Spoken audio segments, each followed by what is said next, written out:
Hola, hola a todos. Espero que se encuentren muy bien. Yo soy Fernando Carreño y seré su ayudante de FAE junto con Bruno para este semestre del 2021-2. En esta ayudantía, que es la segunda ayudantía antes del certamen 1, lo que vamos a ver es el método de Castigliano. Lo que dice el segundo teorema de Castigliano es que la deformación de un punto, U sub i, es igual a la derivada de la energía interna con respecto a la carga aplicada en ese punto. En específico, para las vigas o elementos a flexión, la deformación en ese punto corresponde a la integral en el largo del momento interno por la derivada del momento interno con respecto a la carga aplicada sobre la rigidez de la viga, E sub i. Este teorema es válido dentro del rango lineal elástico y lo bueno que tiene es que se puede aplicar superposición, o sea que la deformación provocada por dos cargas distintas sobre un punto es la suma de la deformación de cada carga por separado. Es válido para pequeñas deformaciones y en el caso de que se necesite obtener la deformación de un punto donde no hay ninguna carga aplicada, se puede poner una carga ficticia en ese punto y después al final se hace cero y se calcula todo de igual forma. Con esta pequeña introducción ya hecha, vamos a pasar de lleno a lo que es el problema 1. En el problema 1 lo que vemos es una estructura compuesta por varias vigas con varias cargas aplicadas y el enunciado dice lo siguiente. Utilizando el segundo teorema de Castigliano, para el marco isostático de la figura que está compuesto por vigas y columnas unidos con conexiones rígidas, es decir, que transmiten momento, determinar lo siguiente.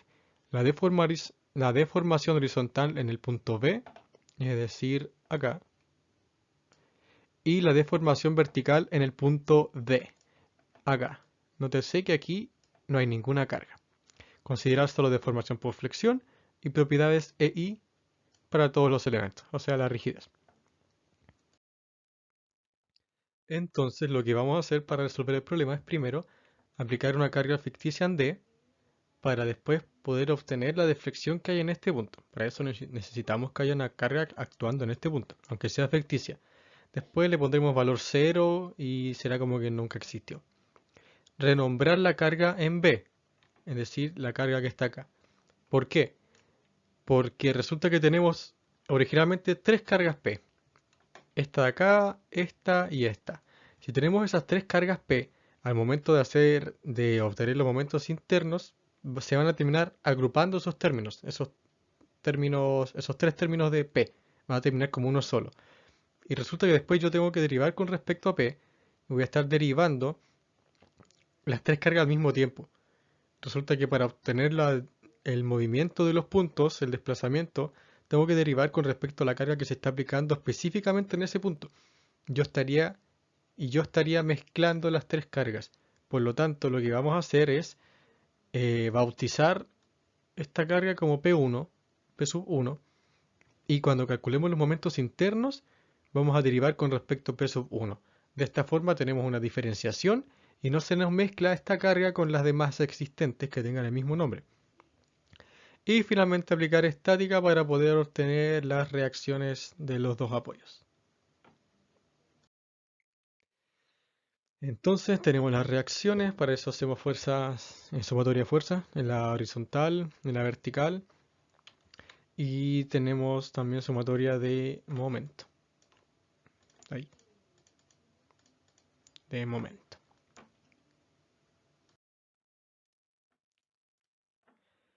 Después nos quedan los momentos internos.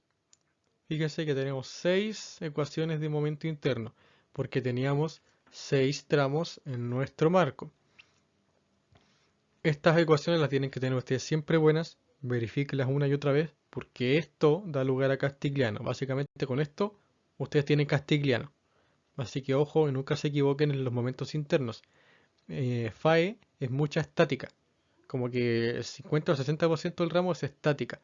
Y la gente siempre se equivoca en la estática más que en aplicar el método de forma correcta. Así que tengan mucho cuidado.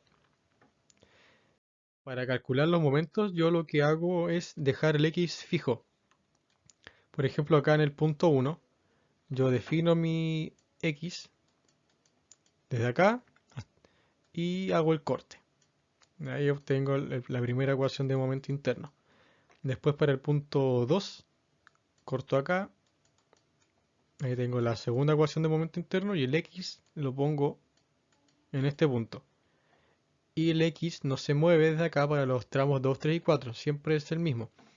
Es decir que cuando corten el punto 3, para calcular el momento interno ahí, pasando la primera fuerza P, la ecuación sería momento en función de X más P por X menos L tercios, porque este tramo vale L tercios, menos A sub I por EX. Y así. Para el punto 5 o el tramo 5, lo que hice fue definir un X inverso, va para la izquierda porque es más fácil, así me queda P por X. Y para el punto 6, al igual que para el 1, un X de abajo para arriba. Entonces llegamos a los momentos internos que tenemos acá y vamos a empezar a usar Castigliano. ¿Cómo obtenemos el desplazamiento en B? Nosotros sabemos que Castigliano era la integral en el largo del momento de la estructura o momento real por la derivada del momento con respecto a la carga. En este caso para el punto B tenemos P sub 1, así que esto menos 2x tercios es la derivada de esto con respecto a P sub 1 en dx. Tenemos 6 tramos, por lo tanto debiésemos tener 6 integrales, ¿ya? Y todas se suman. Pero ¿qué pasa? Que hay dos que son 0. La primera es 0 en el tramo 1 y tenemos que la última, es decir, el tramo en donde estaba el x para el otro lado, esa estaba en función de p sub d. Por lo tanto, al derivar con respecto a p sub 1, esto es 0. Así que ese término no va. ¿Qué tenemos que hacer esto? Primero que nada, no se equivoquen, por favor, en integrar. Ojo ahí, ojo ahí. Y cuando ya tenemos todo esto listo y sumado, vamos a llegar al término que está acá. Y ahora viene la magia. Nosotros sabemos que P sub D nunca existió. Es 0. Esa carga nunca estuvo ahí. La pusimos para términos prácticos, para obtener la deflexión en el punto D, que es lo que vamos a ver ahora en la próxima diapositiva. Y P sub 1 no vale P1, vale P. Ahora volvió a su nombre original. Sumando, llegamos al resultado final, 14 sobre 81 PL cubo sobre EI. Y tenemos el desplazamiento en B. Ahora veamos el desplazamiento en D. Es básicamente lo mismo.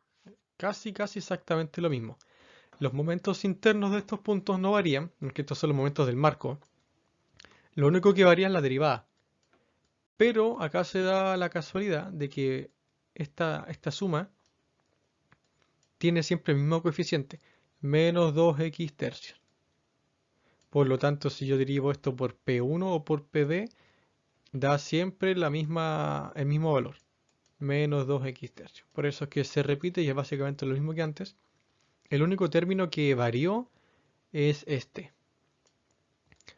Porque ahora estamos trabajando con el último brazo de la derecha del marco, en donde teníamos P sub D por X como momento interno. La derivada es X, así que al multiplicar queda un X cuadrado. Y eso es lo único que cambia. Volvemos a hacer la magia. P sub D nunca existió, es 0. Lo pusimos para derivar todo esto con respecto a P sub D. Ojo, P sub D. Acá estamos derivando con respecto a P sub D. Para eso pusimos esa carga ficticia. P sub 1 vale P. Así que al sumar llegamos al resultado final de 2PL cubo sobre 27EI. Con eso tenemos el ejercicio 1 hecho. Ahora vamos a ver cómo se aplica el método en un enrejado, es decir, con barras que no tienen momento interno, sino que se trabaja con fuerza axial. Así que lo vemos a continuación. Problema 2. En el enrejado de la figura, determina el desplazamiento horizontal del punto E y el desplazamiento vertical del punto C. Nuevamente tenemos dos cargas P. Tenemos esta y tenemos esta, que se llaman igual. Por lo tanto, vamos a cambiarle los nombres por P sub E y P sub C o P sub 1 y P sub 2 para que no se confundan. Eso es vital. Y también vamos a calcular las reacciones y con las reacciones vamos a tener que calcular las fuerzas internas de todas las barras. Todas las barras. Eso es muy importante. Aquí tienen que tener en cuenta que hay un ángulo alfa, pero es un triángulo 3, 4, 5 y este ángulo beta de acá. También hay que calcularlo. Entonces, con todas las fuerzas internas calculadas, pasamos a, bueno, aquí ya me adelanté un poco, renombrar las cargas en E y C, que eso ya ya lo hicimos, le vamos a poner P1 y P2, y aplicar estática para obtener las fuerzas internas. Las reacciones las calculamos con sumatorias globales de fuerzas en la horizontal, en la vertical y el momento en un punto dado. Y después de calcular las reacciones, llegamos a la primera tabla. Ojo con las tablas acá cuando estamos con enrejados. Tienen que tener mucho espacio en la hoja, ser muy ordenados, porque lo que se hace es elemento por elemento una operación de multiplicaciones y derivadas y después se suma la columna entera hacia abajo y con eso obtenemos las deflexiones. Así que aquí el orden es primordial. Tenemos las fuerzas internas en función de P1 y P2. Tenemos que recalcar que P1 es la carga en el punto E y que P2 es la carga en el punto C. ¿Ya? Tenemos toda esta columna con las fuerzas reales, las fuerzas internas en las barras y el largo. Ahora vamos a expandir la tabla. Acá tenemos la tabla completa. Si se fijan, tenemos estas columnas que son las derivadas de la fuerza axial con respecto a la carga. Y estas que son la carga real por la derivada con respecto a la carga aplicada por el largo. Si se fijan es muy igual, por no decir idéntico, a el ejercicio anterior en el que estábamos trabajando con vigas y columnas. Teníamos un momento por la derivada del momento con respecto a la carga en dx, pero al integrar eso en dx nos daba el largo, estábamos integrando los largos. Esto es lo mismo, pero lo estamos viendo de forma discreta. Y trabajamos en vez de momentos con fuerzas axiales porque las barras transmiten fuerza axial. Entonces tenemos la columna con las cargas reales, la columna con los largos de todas las barras. Derivamos la columna de las cargas reales con respecto a P sub 1 para obtener la deflexión en el punto E y también otra columna con la derivada con respecto a P2 para la deflexión en el punto C. Tengan en cuenta que, por ejemplo, acá en la fuerza real es siempre un factor por P1 o factor por P1 y por P2. Así que la derivada es simplemente eliminar la variable por la que se está derivando. Este término corresponde a la multiplicación de n por la derivada por el largo. ¿Ya?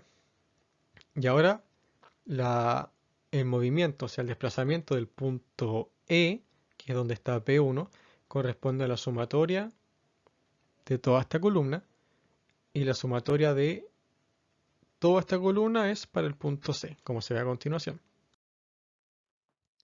Entonces, desplazamiento en E.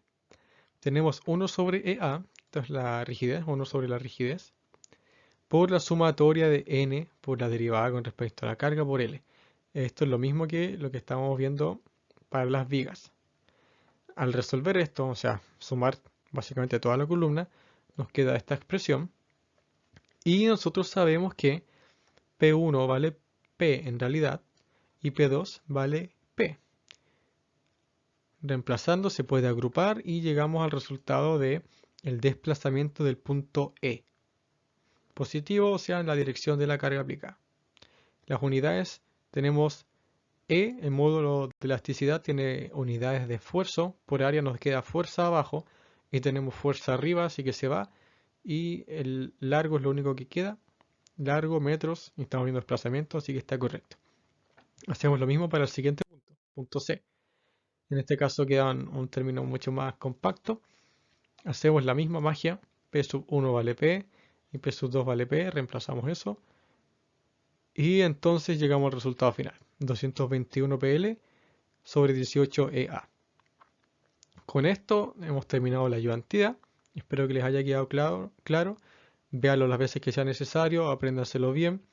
Estos ejercicios son todos de certamen. El ejercicio 1 es del certamen del semestre anterior. Y también piensen, ¿qué pasa si tengo un enrejado, pero en vez de tener dos apoyos, uno de estos apoyos es una viga? Es decir, mezclar el ejercicio 1 con el 2. ¿Cómo se resuelve eso? Yo de partida les digo que tienen que hacer lo que acaban de hacer en esta ayudantina. Calculan las reacciones globales para el sistema por completo. Calculan las fuerzas internas del enrejado y hacen este mismo procedimiento hasta obtener las deflexiones provocadas en el enrejado. Después calculan los momentos internos de la viga y aplican Castigliano y obtienen la deflexión provocada por la viga. Y la sumatoria de la viga con el enrejado les da la deflexión total, producida por alguna carga que sea que estén analizando. Ojo con eso, hay varios ejercicios así, les recomiendo hacerlo. Espero que les haya quedado claro. Y nos vemos en la sesión de consultas para responder dudas que hayan quedado aquí dando vuelta. Espero que estén muy bien y nos vemos.